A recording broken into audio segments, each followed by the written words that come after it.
내 힘이 되신 여호와여, 내가 주를 사랑하나이다.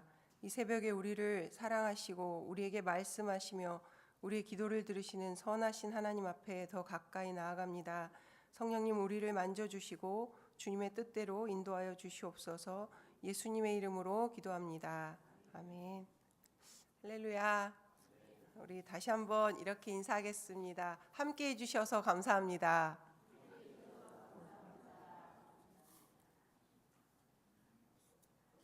오늘 우리가 함께 나눌 하나님의 말씀은 유다서 1장 1절에서 7절입니다.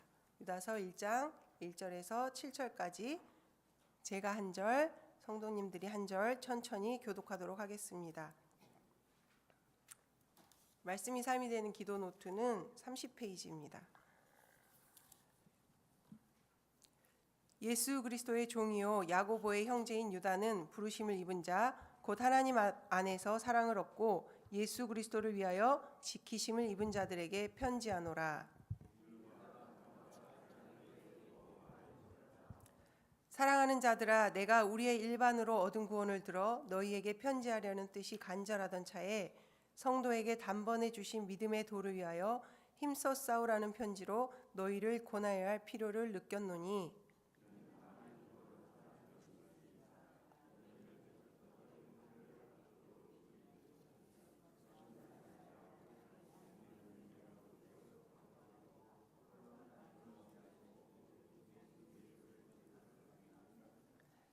너희가 본래 범사를 알았으나 내가 너희로 다시 생각나게 하고자 하노라. 주께서 백성을 애굽에서 구원하여 내시고 후에 믿지 아니하는 자들을 멸하셨으며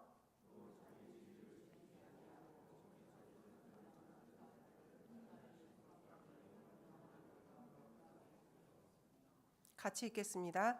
소돔과 고모라와 그 이웃 도시들도 저희와 같은 모양으로 간음을 행하며 다른 색을 따라가다가 영원한 불의 형벌을 받음으로 거울이 되었느니라. 네, 아멘. 이제 각자가 다시 한번 천천히 읽으시면서 잠시 묵상하는 시간을 갖겠습니다.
네, 오늘 읽은 본문은 유다서의 서론 부분이라고 할 수 있습니다.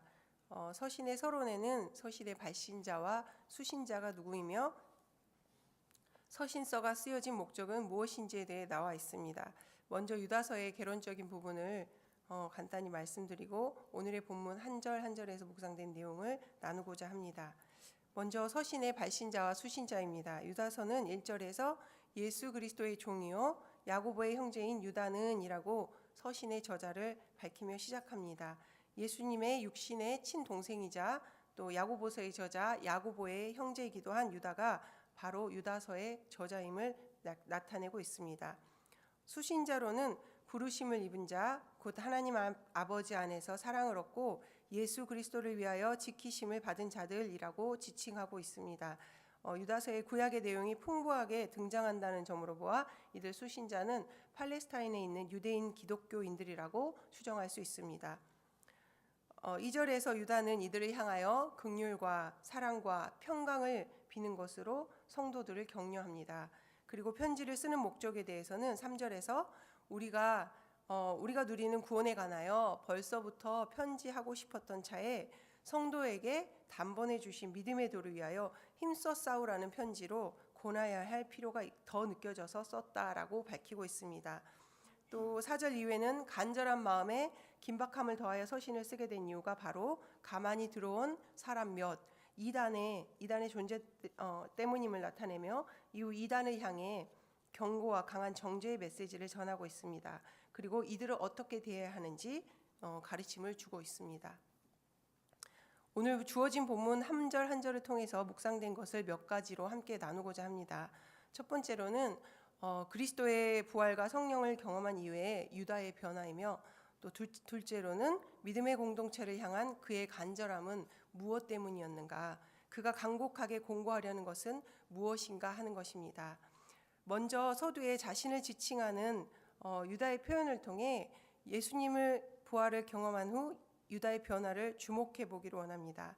1절에서 유다는 자신을 예수 그리스도의 종, 야고보의 형제, 유다라고 세 가지로 표현하고 있습니다. 이는 야고보서의 시작과도 같은데요. 야고보는 그의 서신서에서 하나님과 주 예수 그리스도의 종 야고보는 이라고 시작하고 있습니다. 물론 대부분의 서신서가 그 시작을 저자를 밝히고 또 수신자를 밝히는 것으로 하고 있긴 하지만 유다와 야고보는 모두 예수님의 육신의 친동생으로서 서신에 자신을 예수 그리스도의 종이라고 표현하는 것에 주목해 볼 필요가 있습니다. 왜냐하면 이들의 변화 때문입니다. 야고보와 마찬가지로 유다도 예수님의 친형제이십니다. 친형제입니다. 예수님과 너무 가까이 있었기에 오히려 예수님이 참 메시아이심을 믿기 힘들었던 사람들이었습니다. 형제들이 예수님을 잘 믿지 못하는 모습은 요한복음 7장에도 잘 나타나 있는데요. 요한복음 7장은 예수님의 공생의 시절 3년 중에 2년 6개월이 지난 그 정도 지난 시점입니다. 오병이어 사건까지도 지난 시점입니다. 그럼에도 불구하고 초막절에 죄송합니다. 예수님을 죽이려 하는 유대인들 때문에 유대로 가지 않으시고 갈릴리에 다니시는 그 예수님을 보면서 그 형제들은 영 이해할 수가 없고 비아냥거리면서 말을 합니다. 성경에 보면 당신의 행하는 일을 제자들도 보게 여기를 떠나 유대로 가소서, 이 일을 행하려거든 자신을 세상에 나타내소서, 이렇게 말하고 있습니다.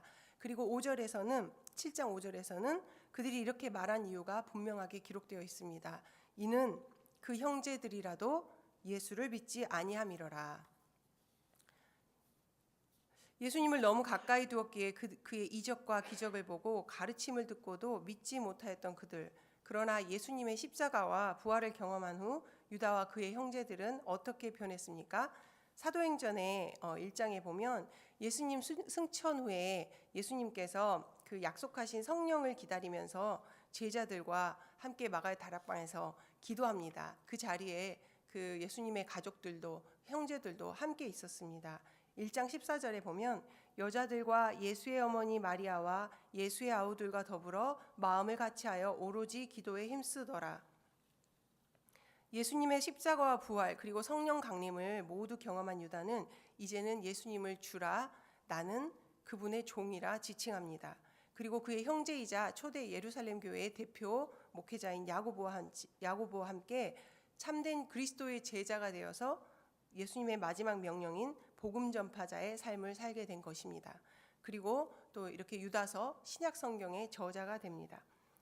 다른 제자들과 마찬가지로 분명한 십자가와 부활의 체험이 성령의 체험이 그로 하여금 예수님을 주라 시인하며 참된 그리스도의 제자의 삶으로 변하게 한 줄로 믿습니다. 오늘 우리의 모습은 어떠합니까? 예수님을 만나고 변화된 삶을 살고 있습니까? 예수님을 주인으로 모시고 나는 그분의 종이 된 그런 삶으로 변화되고 있습니까? 스승이 하는 것을 따라하는 자, 스승을 닮아가는 자를 제자라고 합니다.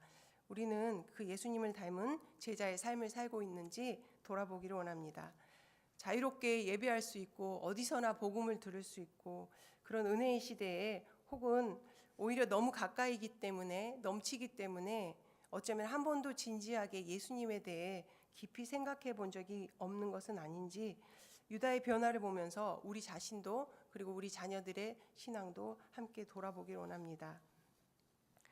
성령께서 깨닫게 하신 예수님의 십자가의 죽으심과 그리고 우리에게 믿을 만한 증거로 주신 부활을 개인적으로 체험하고 또 믿음의 주요 또 온전케 하시는 예수를 바라봄으로 날마다 바라봄으로 그 예수님을 깊이 생각함으로 참된 제자의 모습으로 살아가는 저와 여러분이 되기를 간절히 소망합니다.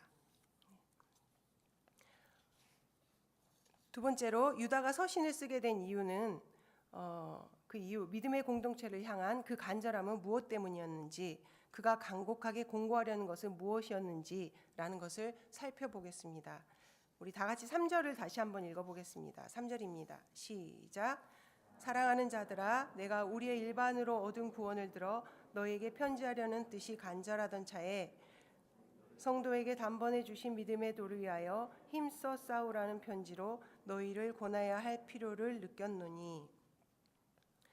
유다는 믿음의 공동체를 향해 그리스도인이 함께 누리고 있는 구원의 삶에 대해서 편지하고자 하는 마음이 간절하였다고 하였습니다. 이 구원의 삶은 바로 복음입니다.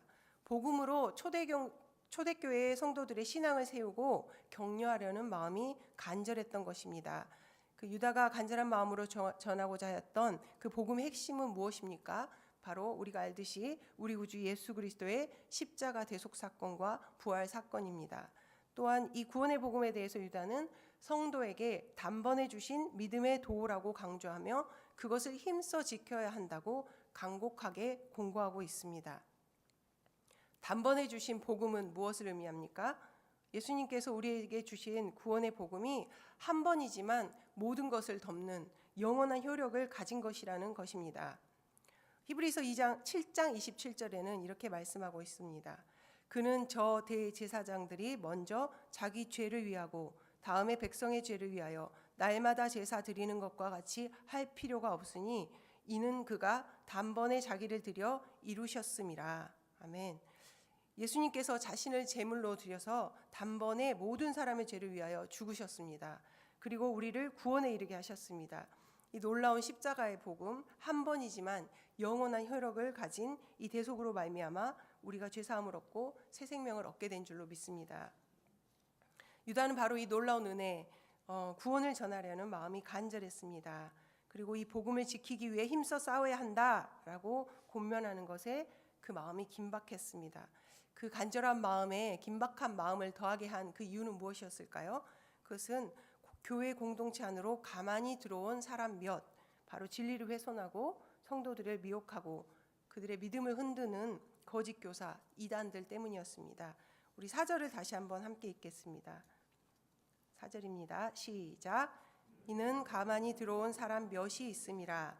저희는 옛적부터 이 판결을 받기로 기록된 자니 경건치 아니하여 우리 하나님의 은혜를 도리어 세귑거리로 바꾸고 홀로 하나이신 주제 곧 우리 주 예수 그리스도를 부인하는 자니라. 가만히 들어온 사람은 어떤 사람들입니까? 하나님의 은혜를 세귑거리로 바꾸며 예수 그리스도를 부인하는 자들입니다. 요한의 서신서에도 나오는 그들입니다. 이런 자들로 심각하게 훼손된 진리, 그것을 바로잡아야 했기 때문에 더 긴박하게 편지를 쓸 필요가 생긴 것입니다. 이 초대교회 이단 사상들은 저희에게 더 이상 낯설지가 않습니다. 그 이유는 저희가 사도 바울의 고린도 전후서, 그리고 또 베드로 전후서, 또 야고보서, 그리고 또 요한의 서신서를 모두 지나오면서 이미 많이 접했기 때문입니다. 어떤 사람들입니까? 그리스도를 부인하고 또 그리스도가 육체로 왔다는 것을 부인하고 또 영지주의라고 하죠. 영적인 지식만을 강조하고 육체란 악한 것이며 어떻게 사용하든 구원과 관계가 없기 때문에 방탕하고 부도덕하게 사는 것이 문제가 되지 않는다.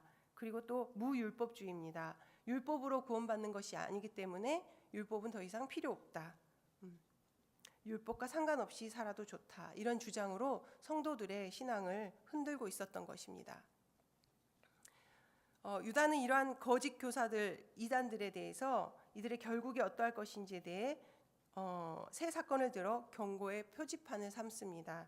그것은 바로 5절에서 7절부터 나와 있는 말씀인데요. 5절에서 유다는 본래 이미 다 알고 있는 사실이지만 너희로 다시 생각나게 하고자 한다 하면서 그 사건들을 상기시킵니다. 첫째는 이집트 땅에서 하나님이 구원해 주셨음에도 불구하고 하나님을 믿지 아니하여서 멸망에 이른 자들과 또 둘째는 사악한 짓을 일삼기 위해 자기 자리를 지키지 않는 천사들이 최후 심판 날까지 영원한 결박으로 흑암에 내팽개쳐진 것과 그리고 셋째는 성적인 황폐함에 빠져 육체를 따라가다가 영원한 불의 형벌을 받은 소돔과 고모라를 예를 듭니다. 유다서 10절의 표현에 따르면 이렇게 말하고 있습니다. 자신들이 하고 싶어하는 것만 하고 짐승처럼 본능의 의지에 살다가 스스로를 파멸시키고 마는 자, 그들의 결과가 그들의 판결이 어떠한지를 보여주면서 그러한 이단들에 대한 경고의 표지 역할을 하고 있다고 말해주고 있습니다. 5절에 보면은 너희가 본래 범사를 알았으나 내가 너희로 다시 생각나게 하고자 하노라 해서 저는 너희로 다시 생각나게 하고자 하노라 라는 구절에 머물렀습니다. 생각나게 하는 자, 복음의 진리를 생각나게 하는 자, 하나님의 말씀을 생각나게 하는 자, 누가 많이 사용하였던 말인가요? 베드로도 바울도 그의 서신서에 자주 사용하였던 그 말입니다. 생각나게 하려 하노라. 베드로후서 1장 12절에 보면 그러므로 너희가 이것을 알고 이미 있는 진리에 서 있으나 내가 항상 너희에게 생각나게 하려 하노라. 그리고 바울은 로마서 15장 15절에서 이렇게 말합니다. 그러나 내가 너희로 다시 생각나게 하려고 하나님께서 내게 주신 은혜로 말미암아 더욱 담대히 대략 너희에게 썼노니. 왜 이미 아는 것을 또 생각나게 해야 하나요? 왜 알고 있는 것을 다시 일깨워주고 기억하게 해주는 것이 그렇게 중요한가요? 그것은 우리가 진리를 알아도 자꾸 잊어버리는 존재이기 때문입니다. 또 그렇게 해야 우리의 믿음이 생기고 자라기 때문입니다. 한 번으로 되는 것이 아니라 자꾸 듣고 묵상해야 진리를 깨닫고 믿음이 자라기 때문입니다. 우리 모두 다시금 기억하면서 또 다른 사람들에게도 생각나게 하는 자 되기를 축복합니다. 40번의 특별기도 기간이 오늘 저녁 금요 성령 집회로 마무리가 된다고 합니다. 승리로 완주하신 분들께 축하를 드리고 싶습니다. 그러나 말씀이 삶이 되는 기도, 우리가 말씀과 기도로 날마다 하나님과 교제하고 동행하는 그 시간에는 끝이 없습니다. 이것은 기간이 정해진 제자 훈련이 아니고 우리의 생활에서 계속되어야 되는 우리의 생활 운동입니다. 그래서 날마다 우리에게 주신 구원의 은혜를 그리고 하나님의 말씀을 생각하고 생각나게 하는 자 되어야 우리의 신앙이 자라고 또 주님이 기뻐하시는 그런 성화된 삶을 살아갈 수가 있습니다. 저도 사랑하는 성도님들도 주님이 오실 그날까지 믿음의 경주를 힘써 해나갈 수 있기를 계속해서 중보하겠습니다. 말씀을 정리하며 우리 삶에 적용해 보기를 원합니다. 먼저 우리는 유다와 같이 예수님의 부활과 성령의 임재하심을 깊이 경험한 자로 예수님이 나의 주인이심을 진정으로 고백하며 제자된 삶을 살아가는 자입니까? 늘 예배를 드리며 그분과 가까이 하면서도 영적인 눈과 귀가 마음이 닫혀져 그분이 주인이심을 구세주이심을 알아보지 못하고 있다는 생각이 드신다면 간절한 마음으로 예수님을 찾고 깊이 생각하십시오. 나를 찾는 자가 나를 만날 것이라 약속하신 그 주님이 만나 주실 것입니다. 오늘 나의 삶과 사역은 또 무엇 때문에 간절합니까? 나는 무엇 때문에 마음이 긴박합니까? 지금 처한 문제에서 빨리 해결되어 나오는 것, 건강 문제, 재정 문제, 또는 또 성공, 우리 자녀들의 또 어떤 스펙, 결혼, 취업, 너무나 간절한 마음이 많습니다. 그런데 우리가 주님의 참 제자라면 변화와 유다와 같이 다른 어떤 문제보다도 하나님의 나라, 영원 구원, 사랑하는 사람들에게 구원의 복음을 전하고 그들로 영생을 소유하도록 하는데 더 많은 간절함을 가져야 하는 게 맞다고 생각합니다. 우리 자녀들이 또 이렇게 진리가 너무나도 훼손되고 있는 이 시대에 살고 있잖아요. 이단들의 그 미혹에 너무나도 심각하게 노출되어 있는 이 시대에 그들이 단번에 주신 그 복음 위에 굳게 서도록 믿음의 말로 가르치고 권고하는 것에 간절한 마음이 있어야 하는 줄 믿습니다. 마지막으로 나는 진리이신 그리스도와 하나님의 살아계심을, 그 구원의 은혜를 매 순간 기억하고 다른 사람들로 하여금, 내 자녀들로 하여금, 또 같이 믿는 지체들로 하여금, 그리고 내 이웃들에게, 사랑하는 가족들에게 생각나게 하는 자입니까? 우리 이렇게 이 질문들을 눈을 감고 이 질문들을 나에게 해보면서 하나님 앞에 나를 들여보는 시간을 가졌으면 좋겠습니다. 주님, 내가 복음을 먼저 깨닫고 영생을 누리지 못하고서는 영생을 전할 수가 없습니다. 나와 그리고 나의 사랑하는 사람들이 유다처럼 비록 늦을지라도 참 구주이신 예수님을 알아보길 원합니다. 나를 향하신 주님의 십자가의 사랑과 부활의 복음을 날마다 깊이 깨닫기를 원합니다. 그래서 주님의 참 제자의 삶, 그 복음에 합당한 삶을 살기를 원합니다.